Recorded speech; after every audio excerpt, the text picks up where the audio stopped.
The most difficult part about fighting in Korea, well, there's the general danger. Do you think you're going to step on a mine? Are there mines around? What kind? I'd seen places where they had the bouncing Betsies, you know, that string stretched across. You hit that string, it pulls a lever, pops up a mortar shell about this high and explodes. Those you can spot sometimes. But what about something that's underneath the surface? I was sitting on what we called the four-holer, the outdoor toilet, overlooking a valley, and saw this truck going up the road, and suddenly it's blown up. Chinese box mines. Well, why had all the other trucks gone first and nothing happened? Because compression over a period of time finally gets it closer to firing. Boom! So the mines were a thing. We were in areas where we thought we were in minefields, and we thought, well, where are they? Do we go forward? What do you do? You can't detect them. We didn't have mine detection equipment. If you tried to, some of the films say you take a bayonet and stick it shallow. We never did any of that.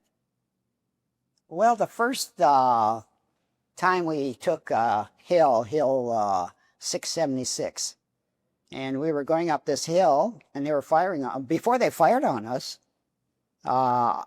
we came under mortar fire, and I hit the ground. And I could hear on the other side of the hill, each time a mortar shell was put in by the enemy, thump, landing nearby, just hoping it wouldn't land on me. And like one landed on the back of one of my buddies and another, it killed him.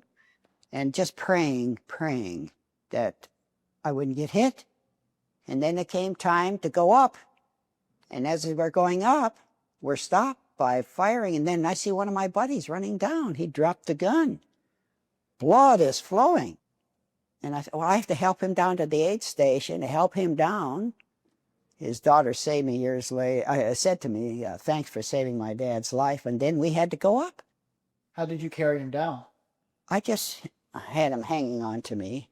If the shrapnel had been a millimeter more one side, he would have been gone, taken out to the hospital ship on a helicopter. And then we had to go up. And at some point, somebody yelled, "Fix bayonets." What? Fix bayonets? We fix bayonets.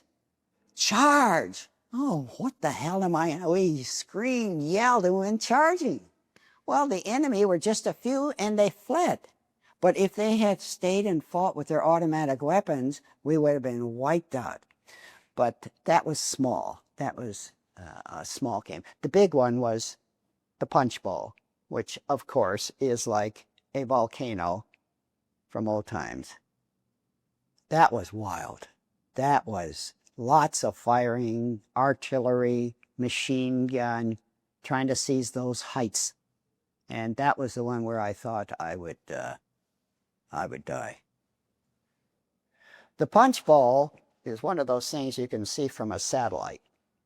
It's an ancient volcanic area over on the east. We were on the East Central Front. And so that meant that the Army was going up on the west side on those heights. Marines were going up on the east side. And the enemy was really dug in. They were fortified. James Brady, who wrote about the battle, failed to give due weight to the role of the 2nd Battalion. And you could hear, well, I remember being told, bring all the ammo up to the guns. It was late in the day. We had taken the height. We knew they were going to take it back if they could. So we all take up our cans of ammo, and then we go back down and wait.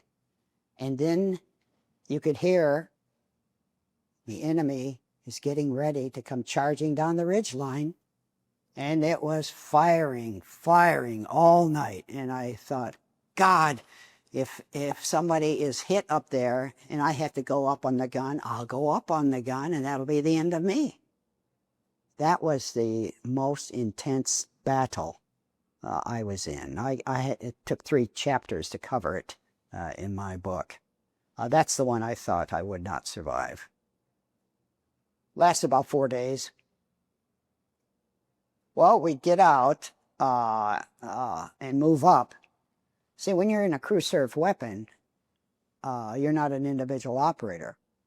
Your job is to bring the ammo up to the gun that needs it, and at other times to guard the gun, the fence around there, make sure it is not, if it's being shot at, you shoot back, things like that.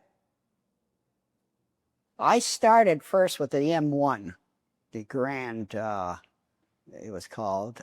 Then sometimes I had because I was carrying ammo, I wanted a smaller weapon, which was the carbine.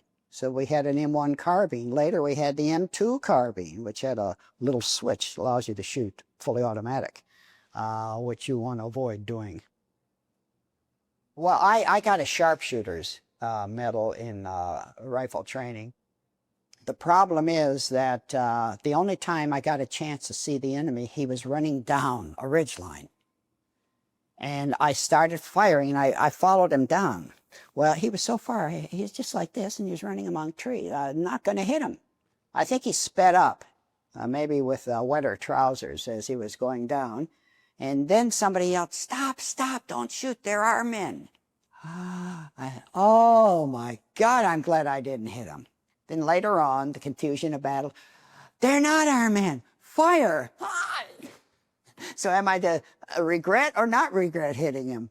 That was the one time I got a clear shot of a guy running down the ridge line, trying to run away.